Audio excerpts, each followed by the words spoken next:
not at all clear as I'm going to publish this one. I used to work for a firm called Rothschild. You may know them as international world bankers. And I wouldn't say working in the merchant bank meant I knew them, because I was utter junior and probably only glimpsed one of the Rothschild family once or twice in the office I was in. And I was there as a very young student, university age, during my vacations. They were an ideal firm. I'd always had the notion of the integrity of a firm in the city from my dad's management of stockbrokers in the City of London. And they matched my expectation of actually caring for their staff in a worldly but very earnest way. I mean, I remember one chap I never met him, he'd been ill 7 years and they were still paying him on something like 2/3 salary or something. A great loyalty, the sort of ethics of a Victorian commerce type world. But it occurs to me after the last recording here, their name. I'd never thought of the name before. But it's close in English terms to the words wrath, anger. Child of wrath.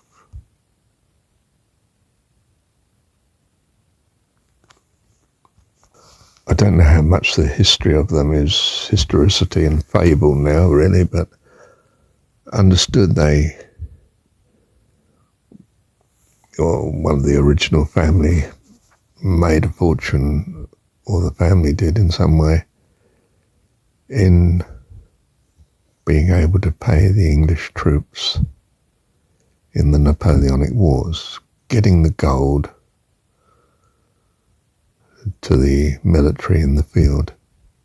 Of course, if you don't pay your soldiers, in the end they have to desert. You've got to somehow pay them. I don't know. I've got a feeling the story doesn't entirely add up now. So I think it's more historicity than fact. But it may be fact as well. I've got no idea. But of course the association with their success and prosperity in the story being a consequence of war. And war is a strange thing. We sort of, in a very peculiar way, have romanticized it, and the horror has sort of been glossed over with inevitability and struggle of nation against nation.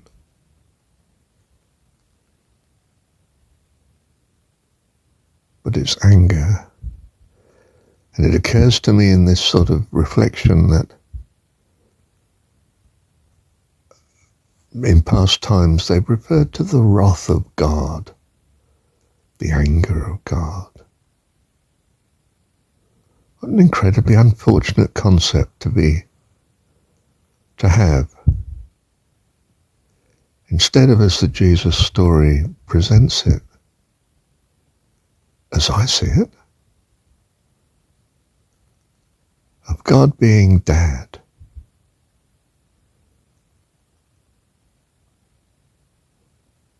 A wonderful person of loving kindness.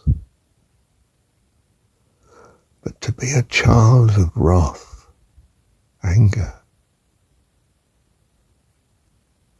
My God. How do you rescue someone from that? don't get me wrong, I believe with my whole heart that God loves all. How much more someone who has, if I might pass the notion here, suffered to be a child of wrath and anger.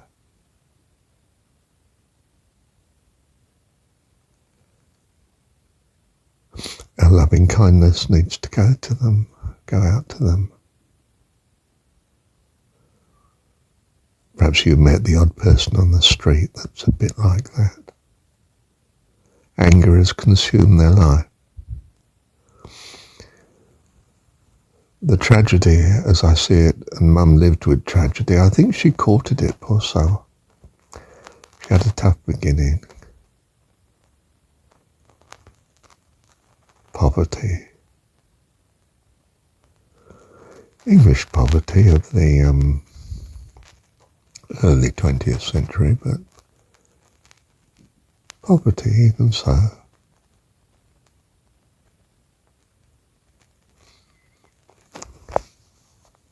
It's as if it sowed the seed in her of hating Dad. My dad.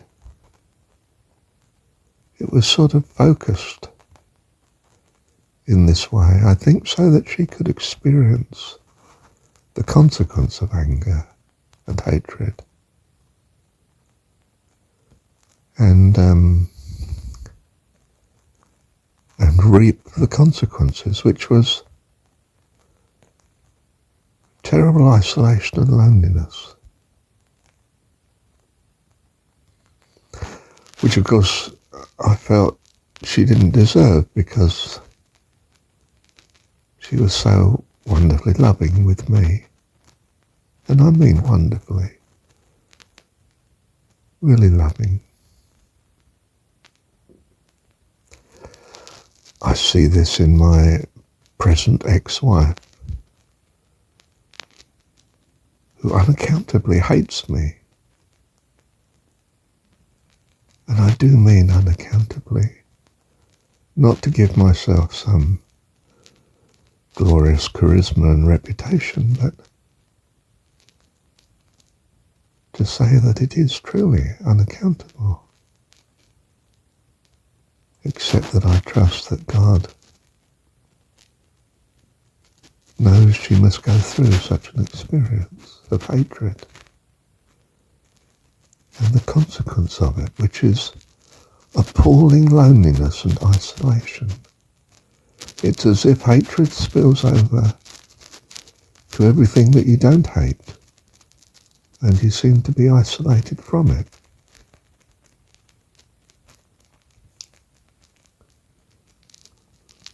We treat crime and especially violent behaviour, but unkind behaviour, in a like-for-like way.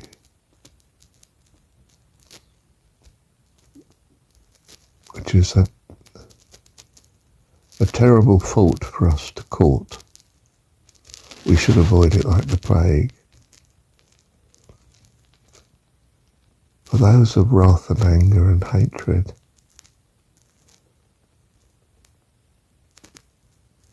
I suspect so often at least are desperately unhappy and lonely. And you can't reach them because no matter how kind you are to them,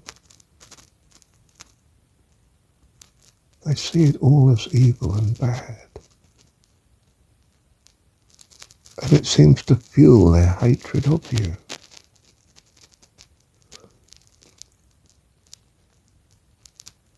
You could say I'm defeated by such. My solution ultimately is to step away. And perhaps that's in some objective godly understanding right, in that they must suffer the consequences of anger and hatred, being the perpetrator of such, that they come to know the evil of it and will have nothing to do with it for the rest of eternity. eternity. Bless them.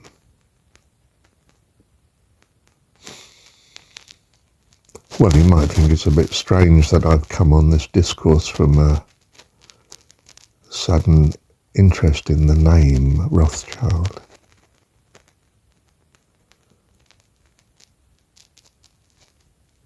I want to say that in some dynasty family sense, no, I don't think I do want to say. Look, anger and hatred brings incredible unhappiness to the perpetrator of such. I don't mean I hold them responsible for it.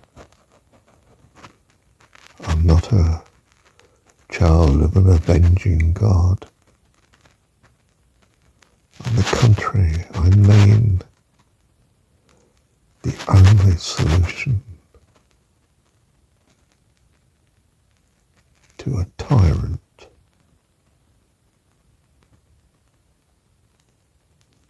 is to love them, and they don't want anything to do with such.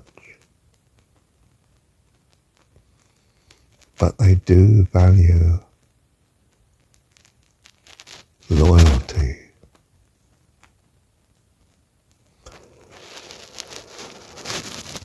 I may be very biased in that my dad was very Victorian in outlook. Victorian in an age that had long put Victorian values behind it, except in places like the city and royalty and what you may see of as 19th century England. And I would casually say there was so much of that in 19th century England. But there was also incredible emancipation and progress coming. People like the Wesleys, all sorts of Christian groups, what I would call street Christianity though,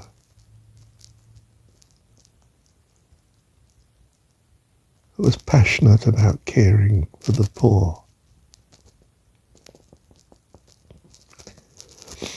I've come, in my experience, across a thing called the Theosophical Society. A maligned founder, Madame Blavatsky and co, who were part of an astonishing movement that brought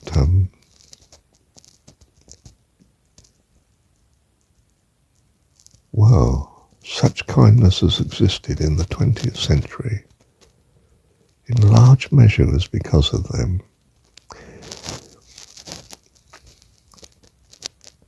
And I'd say they went hand in hand with, in a secular way, what people like the Wesleys and so on and Salvation Army and that managed in a Christian religion type way.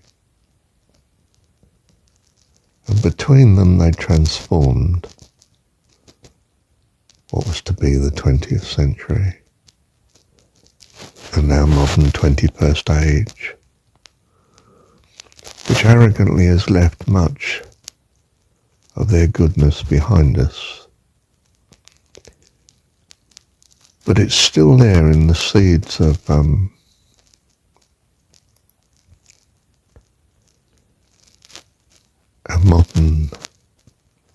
modernizing secular society in the form of political movements, what's dismissed as the left.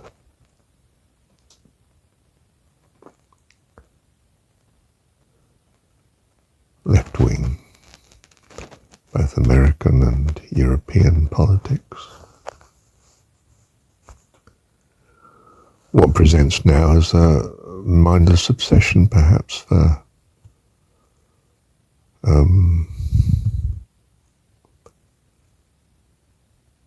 oppressed, whether they're oppressed or not.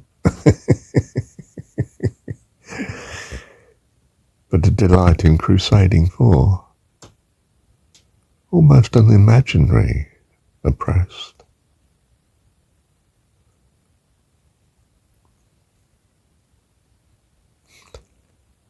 I've prided myself most of my life on being left-wing because Mum apparently was. It's funny, she used to read the Daily Mirror and Dad would read the Daily Express, and they were left and right-wing trash newspapers, really. Neither of them at all intellectual, not the Times or even the Telegraph, Guardian sort of stuff. They were what I would describe as an enigma couple. Utter extremes, wedded, or should I say, locked to each other in sort of immortal combat. I think both of them to learn what they needed to know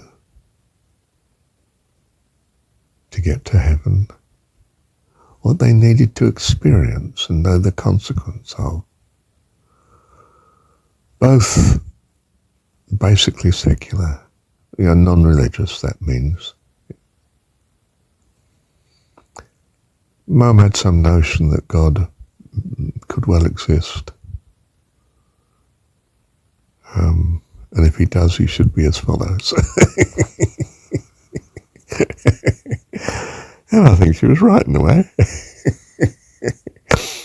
It'd be nice if he exists, and it'd be good if he meets the following expectations of us, his especially oppressed children.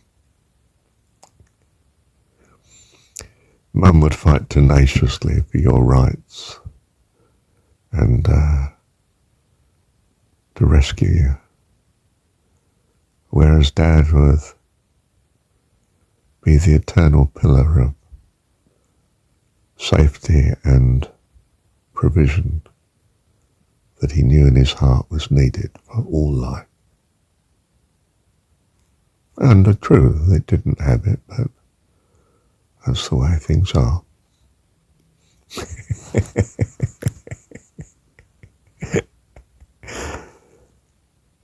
Why they hated each other, I'm not sure his dad hated Mum, actually. Just utterly could not understand her. But that's been the lot, I think, of fellas down the ages, not really understood women. Women, on the other hand, were, I don't know about now, but were very clear they understood men and dismissed them accordingly.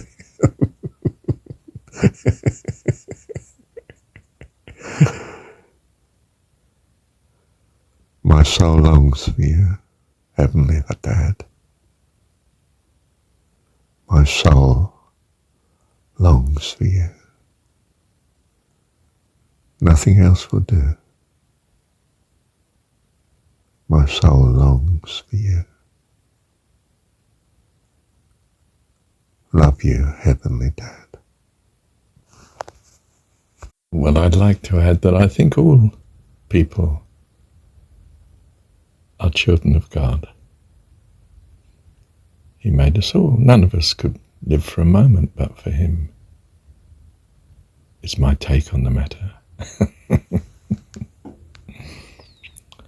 And I might come from a family that was forever rowing, ever conflict, terrible. It's not just that I, as a child, needed help. And in a sense, Mum did all she could. Well, so did Dad in his way. Despite their warring. But I'm clear they needed the same too. And in my tiny way, as a boy. Well, I've come to realise they needed as much help as me, put it that way.